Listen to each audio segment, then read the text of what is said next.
जयंत पाटलासारख्या लोकांमुळं MPSCला UPSCला प्रश्न देताना अनेक वेळेस संभ्रमावस्था निर्माण होत आहे. तुम्हाला मला म्हणायचं नाही काडी मात्र किती ज्ञान आहे जयंत पाटलांना, परंतु जयंत पाटील आता तुमचं वय राहिलं नसेल, इजबार झाले असेल तुम्ही MPSC UPSCसाठी. जर तुम्ही परीक्षार्थी असतात आणि तुमच्यासमोर तसा प्रश्न आला तर उत्तर काय लिहिलं? दोन्ही दिवस हे अत्यंत महत्त्वाचे आहेत आणि दोन्ही महत्त्वाच्या दिवसांवर संभ्रम नको.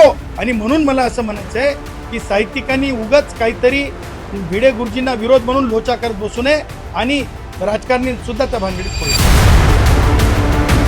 नमस्कार, लोकमतमध्ये तुम्हा सर्वांचं स्वागत करतो. जर पाहायला गेलं काही दिवसांपूर्वी संभाजी भिडे यांच्या माध्यमातून तिथीनुसार शिवजयंती साजरी करावी असं म्हणण्यात आलं होतं आणि त्याच्यानंतर राजकारणात एक वेगळं जे ते वळण आलेलं पाहायला मिळालं. अनेक चर्चा या संदर्भात ज्या आहेत त्या सुरू झालेल्या पाहायला मिळाल्या. परंतु याच संदर्भात अधिक संवाद साधण्यासाठी आपल्यासोबत ॲडव्होकेट गुणरत्न सदावर्ते आहेत. आपण त्यांच्याशी संवाद साधणार आहोत आणि त्यांची या संदर्भात भूमिका काय हे आपण जाणून घेणार आहोत. तर सर, काय नेमकी आपली भूमिका असेल या संदर्भात? मला असं म्हणायचं आहे की पूजनीय संभाजी भिडे गुरुजी यांचा छत्रपती शिवाजी महाराज यांच्या इतिहासाबाबतचा अभ्यास, त्या चिंतन, त्याचबरोबर ऐतिहासिक किल्ल्यांचं जतन संवर्धनाबाबतची तळमळ आणि त्याचबरोबर छत्रपती शिवाजी महाराजांच्या विचाराचे युवकांमध्ये एक फ्लो असला पाहिजे, त्या बाबतीत त्यांची धडपड ही लक्षात घेता मला असं वाटतंय अत्यंत अभ्यासपूर्ण पद्धतीने आणि कोणतेही कन्फ्युजन राहू नये छत्रपती शिवरायांच्या अभ्यासाच्या बाबतीमध्ये, त्यासाठी जे आहे म्हणजे पूजनीय भिडे गुरुजींनी जे सांगितलं आहे की तिथीनुसार राजाभिषेक सोहळा साजरा व्हावा, त्या बाबतीमध्ये मी त्यांचं समर्थन करतो. आणि राज्य सरकारने नाहकपणे म्हणजे त्या गोष्टीला एक कोणीतरी विरोध करतं आहे म्हणून अनदेखी करू नये. कारण त्यामागची खूप महत्त्वाची पार्श्वभूमी लक्षात घेतली पाहिजे की इतिहास हा नेहमी निष्णात असला पाहिजे. आणि आपण जर थोडं पाठीमागे गेलोत, जर बौद्ध काळामध्ये सिद्धार्थ गौतम बुद्धांच्या बिफोर क्राइस्ट 563व्या वर्षाच्या कालखंडापासून ते सिद्धार्थ गौतम बुद्धांची 2567वी बौद्ध पौर्णिमा म्हणजे बुद्ध जयंतीपर्यंत जर आपण कालखंड पाहिला तर ते आपण कशाच्या आधारावर बुद्ध पौर्णिमा किंवा बुद्ध जयंती साजरी होते? जगामध्ये US UK ज्यांनी इंग्रजी कॅलेंडर दिलं ते सुद्धा कशाच्या आधारावर करतात? तर बौद्ध साहित्याच्या आधारे, त्या कालखंडाच्या आधारे बुद्ध पौर्णिमेचा दिवस निश्चित केला जातो, इंग्रजी कॅलेंडरच्या आधारे केला जात नाही. कारण इतिहास हा निष्णात राहिला पाहिजे असं त्या मागचं तत्व आहे.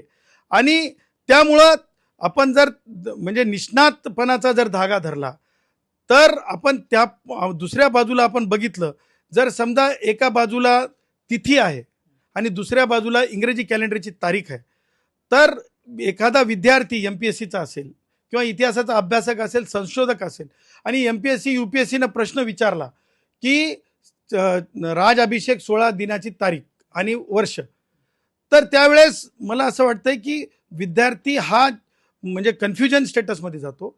उत्तर पुस्तिका जो तपासतो तो सुद्धा संभ्रमात पडतो की कारण त्याच्यासमोर तारीख आणि तिथी दोन्ही दिसत आहेत आणि ह्याचं उत्तर मग विरोध करून जे तिथीनुसार राजाभिषेक सोहळा साजरा करू नका म्हणतात त्यांच्याकडे आहे का?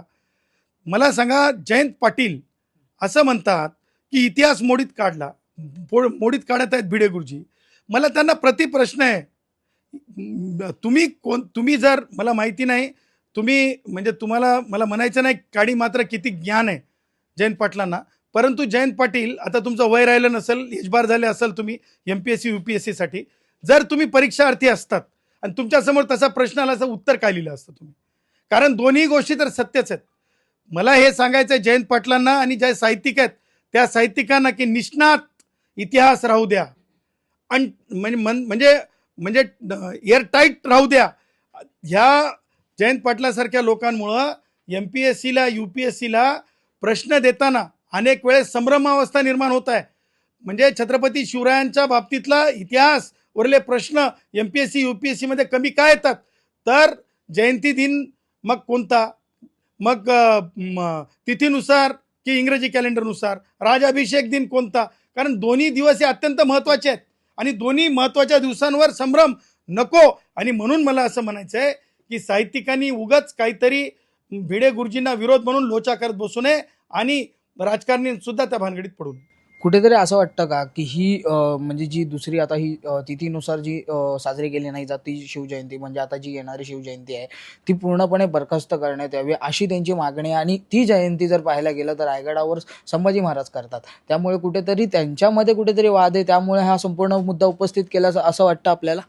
बघा, तुम्हाला एक सांगतो मी, सिद्धार्थ गौतम बुद्ध, भगवान महावीर, तुम्हाला सांगतो प्रभू श्रीराम, भारतरत्न डॉक्टर बाबासाहेब आंबेडकर, छत्रपती शिवाजी महाराज, हे जे आहेत हे आपल्या सगळ्यांचे दैवत आहेत. आणि हे दैवत कौटुंबिक नसतात, ते सार्वजनिकपणे सर्व हितासाठीची दैवत असतात. म्हणजे आपण जे म्हणालात की संभाजी महाराज त्यांच्या पुरतं मर्यादित इतिहास आहे का, त्यांच्या पुरतं मर्यादित सर्वांकष बाबी आहेत का, ह्या आपण सगळेजण मावळे आहोत, सगळे वैचारिक वाहक आहोत. त्याच्यामुळं मला असं वाटतंय की भिडे गुरुजी जे आहेत ते अत्यंत स्पष्टपणे, कोणतंही कन्फ्युजन नको. बरं, म्हणजे माजी खासदार संभाजी भोसले यांच्या बाबतीमध्ये आपण मला प्रश्न विचारला म्हणून सांगायचं की त्यांचा आग्रह तारखेनुसार काय, मला सांगा, तारखेनुसार काय सांगा. डेफिनेटी असते का तारखेमध्ये इंग्रजी कॅलेंडरच्या तारखेत डेफिनेटी नाही, परंतु तिथीनुसारच्या तारखेमध्ये कोणतीच संभ्रम राहत नाही. मग जिथं संभ्रम नाही, जिथं इतिहास स्पष्ट आहे, आपण म्हणतो ना आम्हाला साहित्याचं जतन करायचं आहे, मग आपण तिथीचं जतन का करू नये. जसं बौद्ध साहित्यामध्ये मी तुम्हाला सांगितलं की बौद्ध पौर्णिमा ही त्या साहित्याच्या तारखेच्या आधारेच आहे, इंग्रजी कॅलेंडरच्या आधारे नाही. इंग्लंडमध्ये असेल, अमेरिकेमध्ये असेल, म्हणजे मिडल ईस्टमध्ये असेल, किंवा याच्यामध्ये असेल, जपानमध्ये असेल, थायलंडमध्ये असेल, चायनामध्ये असेल, भारतात असेल, नेपाळमध्ये असेल, मग राजाभिषेक सोहळा असेल किंवा छत्रपती शिवाजी महाराजांची जयंती असेल, ती तिथीनुसार करण्यामध्ये गैर काय. ह्याच्या बाबतीमध्ये कुणीतरी पेपर पब्लिश करावा. माझं स्पष्ट असं म्हणणं आहे की राज्य सरकारने सुद्धा या बाबतीमध्ये कॉल घ्यावा. म्हणजे आम्ही जे भिडे गुरुजींच्या किंवा जे अभ्यासक आहेत, जे इतिहासातले शिक्षक आहेत, प्राध्यापक आहेत, चिंतक आहेत, लेखक आहेत, त्यांना बोलवावं. आणि जयंत पाटलासारखे किंवा जे काही इतर साहित्यिक आहेत ज्यांचा आग्रह इंग्रजी कॅलेंडर, त्यांना बोलवावं. माजी खासदार संभाजी भोसले साहेबांना बोलवा, काही हरकत नाही, समोर बसून चर्चा व्हावी. आणि एक गोष्ट निश्चिती, आपल्याला संस्कृतीचं, आपल्याला इतिहासाचं, आपल्याला त्याचबरोबर तिथीचं, आपल्याला त्याचबरोबर ठेव्यांचं जतन करण्यासाठी आपल्याला जे आहे तिथीनुसारच करावं लागेल. हे मला माझं शेवटचं डंकेकी चोटपे मत आहे.